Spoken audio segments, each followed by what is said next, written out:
الله وفتح قريب وبشر المؤمنين.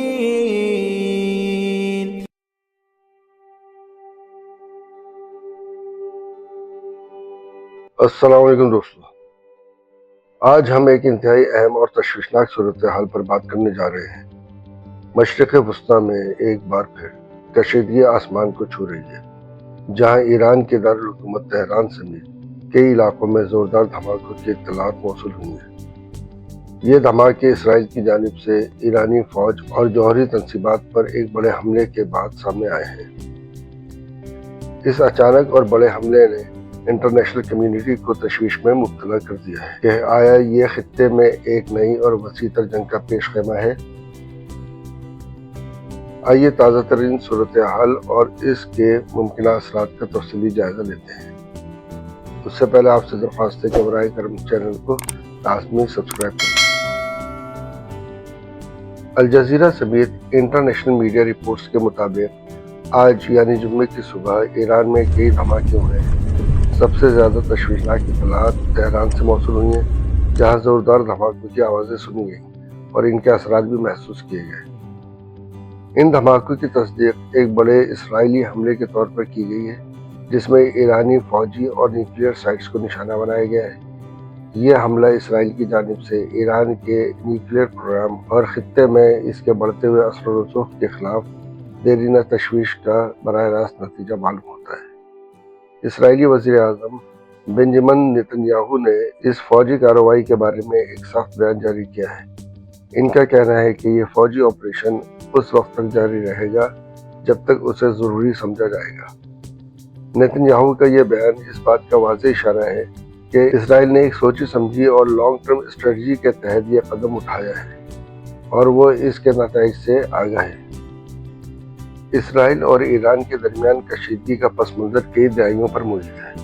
اسرائیل ایران کے نیوکلیئر پروگرام کو اپنے وجود کے لیے خطرہ سمجھتا ہے اور اسے روکنے کے لیے ہر ممکن اقدام کرنے پر تیار ہے، جبکہ ایران اور دیگر مسلم ریاستوں کے مطابق اسرائیل ایک غاصب ریاست ہے۔ یہی وجہ ہے سوائے چند کے آج تک اسرائیل کو کسی نے تسلیم نہیں کیا ہے۔ ایران خطے میں اپنے اتحادیوں جیسے حزب اللہ اور حوثیوں کے ذریعے اسرائیل کے خلاف مذمت جاری رکھے ہوئے ہیں۔ اس سے پہلے شام میں بشار حکومت کی طرف سے بھی اسرائیل کو ٹف ٹائم ملتا تھا۔ حالیہ حملے سے قبل بھی دونوں ممالک کے درمیان سائبر حملوں، خفیہ کارروائیوں اور ایک دوسرے کے اہداف پر محدود حملوں کی اطلاعات آتی رہی ہیں۔ ان دھماکوں اور اسرائیلی حملے کے بعد انٹرنیشنل ری ایکشن بھی سامنے آ رہا ہے۔ انٹرنیشنل پاورز اس صورتحال پر گہری نظر رکھے ہوئے ہیں اور علاقائی استحکام کے لیے فوری سفارتی کوششوں پر زور دے رہی ہیں۔ امریکہ نے اس صورتحال پر تشویش کا اظہار کیا ہے اور دونوں فریقین سے تحمل کا مظاہرہ کرنے کی اپیل کی ہے، تاہم اسرائیل کو اس کا مکمل دفاع کرنے کا حق بھی حاصل ہے۔ امریکہ کا یہ بیان قطعی جانبداری پر مبنی ہے، کیونکہ ایران نے اسرائیل پر کوئی حملہ نہیں کیا تھا۔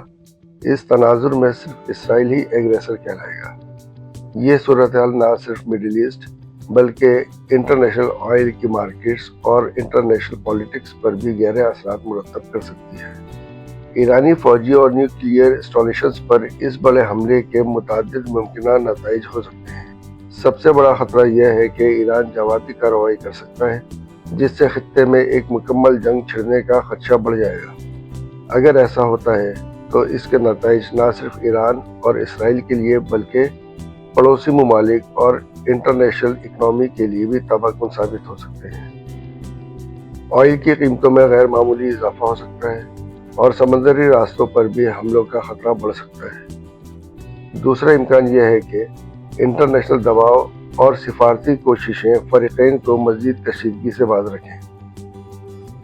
تاہم یہ بھی ممکن ہے کہ یہ حملہ ایران کے نیوکلیئر پروگرام کو سست کرنے یا اسے نقصان پہنچانے میں کامیاب ہو جائے، جس سے اسرائیل کے سیکیورٹی خدشات عارضی طور پر کم ہو سکیں۔ دوستو، ایران میں دھماکے اور اسرائیل کا یہ بڑا حملہ مڈل ایسٹ کی پیچیدہ صورتحال میں ایک نیا اور خطرناک باب رقم کر رہا ہے۔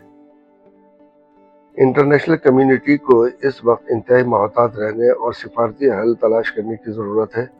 آنے والے گھنٹے اور دن اس بات کا تعین کریں گے آیا یہ واقعہ خطے کو مزید آگ میں دھکیلتا ہے یا تحمل اور سفارت کاری غالب آتی ہے۔ ہم آپ کو اس صورتحال پر ہر لمحہ باخبر رکھیں گے۔ اس اہم پیش رفت پر آپ کی کیا رائے ہے؟ ہمیں کمنٹس میں ضرور بتائیں۔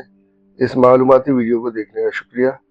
مزید انالیسس اور باخبر رہنے کے لیے ہمارے چینل کو سبسکرائب کرنا نہ بھولیں۔ دیکھتے رہیے، سمجھتے رہیے اور باخبر رہیے۔ اللہ حافظ۔